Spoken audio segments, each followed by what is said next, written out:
صلی اللہ رسول الکریم۔ میرے محترم بھائی اور دوست اور بزرگوں، انسان پر جب غم آتا ہے، تکلیف آتا ہے،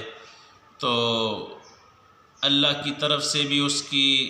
وہ صبر کی پٹیاں دل پہ لگتی ہے، اور بعض لوگ بھی انسانوں کے ایسے تعزیت کرتے ہیں کہ وہ ان کا دل خوش ہو جاتا ہے، مطمئن ہو جاتا ہے۔ تو آج کل یہ سوشل میڈیا پہ چل رہا ہے، مولانا طارق جمیل صاحب کا بیٹا وہ فوت ہوا ہے، تو لوگوں نے مولانا کے پیچھے اتنی باتیں، اتنے پروپیگنڈے، کوئی کفر کے فتوے،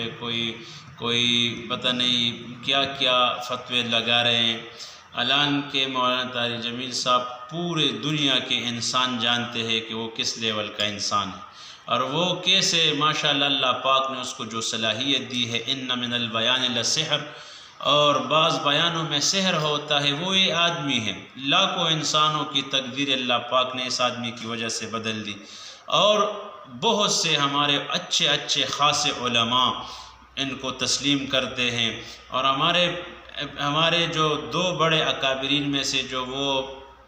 دوسرے کسی عالم کو ان کو تسلیم نہیں کرتے تھے اور ان کو تسلیم کیا تھا، ایک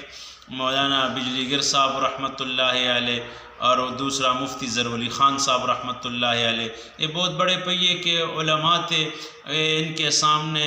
ایسے علماء یعنی وہ نہیں دیتے تھے اتنے ترجیح علماء کو، لیکن اس عالم کو مولانا طارق جمیل صاحب کو انہوں نے بھی مانا تھا کہ ماشاءاللہ اللہ پاک نے ان کو جو صلاحیت دی ہے، جو علم دی ہے۔ تو آج کل لوگوں نے ان کو سوشل میڈیا پہ کیا پروپیگنڈے، کیا لوگ جن کے گھر میں میت ہوتا ہے نا، یا جس کے خود بیٹے مر جاتے ہیں، ان کو پتہ چلتا ہے کہ کتنا غم ہوتا ہے، بیٹے کا غم کتنا بڑا سانحہ اور دکھ درد ہوتا ہے۔ تو اللہ پاک ان لوگوں کو توفیق دے کہ زبان سے غلط باتیں، بکواسات اور پروپیگنڈے یہ نہ کرے، ان کو تسلی دے، ان کے لیے تعزیتی الفاظ بھیجے۔ تو اللہ پاک مولانا کو صبر جمیل نصیب فرمائے، اور ان لوگوں کو اللہ توفیق دے کہ یہ ان غلط باتوں سے، غلط چیزوں سے نکل جائے۔ اور اکثر جو